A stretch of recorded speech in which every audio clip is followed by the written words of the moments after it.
Maître Dodji-Paul Apévon, bonjour. Oui, bonjour. Voilà, vous êtes le président national du Comité d'action pour le renouveau CAR, une formation politique qui est sur l'échiquier national, ça fait des années. Vous êtes également parlementaire. Quelle analyse faites-vous aujourd'hui de la situation sociopolitique du Togo? Eh bien, vous savez, ce n'est un secret pour personne que le Togo, notre pays, traverse aujourd'hui des situations difficiles, des situations peu enviables sur le plan politique et socio-économique. Nous sommes dans un pays aujourd'hui où les concitoyens, les Togolais, ont du mal à joindre les deux bouts, où les Togolais, dans leur grande majorité, mangent à leur faim. Le taux de chômage est des plus angoissants. Vous verrez que le taux de pauvreté, lorsque vous voyez dans la grande proportion aujourd'hui, atteint nos contrées. Alors, donc, ce n'est pas une situation aujourd'hui qui est enviable. C'est vrai que il y a ici et là, on nous dit qu'il y a des routes qui se construisent ici et là, mais tout ça là, si c'est fait en déphasage avec ce que les Togolais ressentent, le vécu des Togolais, donc vous voyez qu'il y a problème quelque part. Ce qui est encore le plus inquiétant, c'est que lorsque vous voyez les rapports de la Banque mondiale et autres, le taux d'endettement du pays aujourd'hui fait très très peur. Alors, donc tout ça là montre que l'avenir de notre pays est des plus incertains.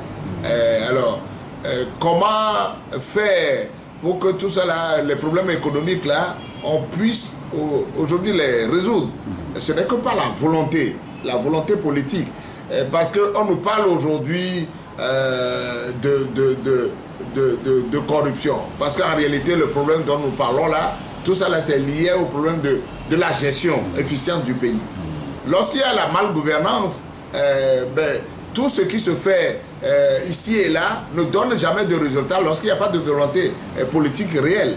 Or, si vous prenez aujourd'hui le problème de corruption dont on parle, en dehors des discours que nous entendons ici et là, mais on ne voit pas réellement de volonté de faire en sorte que ce phénomène soit endigué. Or, nos états fragiles dans lesquels nous sommes aujourd'hui, tant que les ressources ne seront pas gérées au profit de l'ensemble, le pays a des problèmes. Aujourd'hui, nous devons réellement revenir à l'essentiel, revenir à la notion de la République. La notion de la République suppose quoi? Le bien commun, qui est le nôtre, doit être la prunelle de nos yeux, doit être protégée, doit être gérée dans l'intérêt de tous les Togolais. Or, nous devons faire en sorte que chacun puisse prendre en considération ce bien commun-là et lui donner l'importance qu'il le faut. Mais lorsque nous voyons aujourd'hui que certains sont dans l'opulence, certains sont, ils n'ont aucune difficulté à entreprendre des dépenses les plus folles aujourd'hui, alors que la grande majorité vit dans la misère. Alors, donc ça veut dire que nous vivons dans deux Togos différents. L'un pour les riches et l'autre pour les pauvres. Mais pris sous ce angle-là, la paix sociale ne viendra jamais.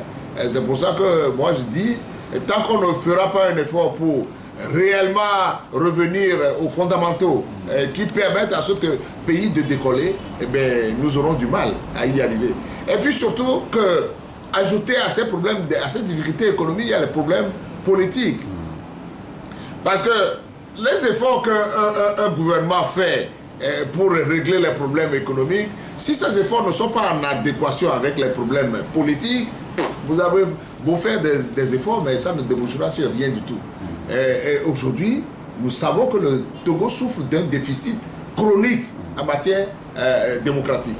Alors, tant que ce déficit ne sera pas corrigé, tant que les Togolais n'auront pas l'impression demain d'aller à des élections pour choisir eux-mêmes véritablement leurs dirigeants, tant qu'on n'aura pas des lois qui règlent, qui façonnent ou qui permettent un environnement politique sain pour tout le monde, avec une justice à la clé, j'avoue que nous aurons des difficultés. Alors, nous sommes aujourd'hui dans une période où on doit réfléchir à revenir justement à l'essentiel pour que l'environnement soit assaini et que finalement les efforts collectifs que nous devons faire pour régler les problèmes politiques soient au rendez-vous pour que le pays puisse redémarrer. Sinon aujourd'hui, l'avenir n'est pas un avenir enviable pour nous tous.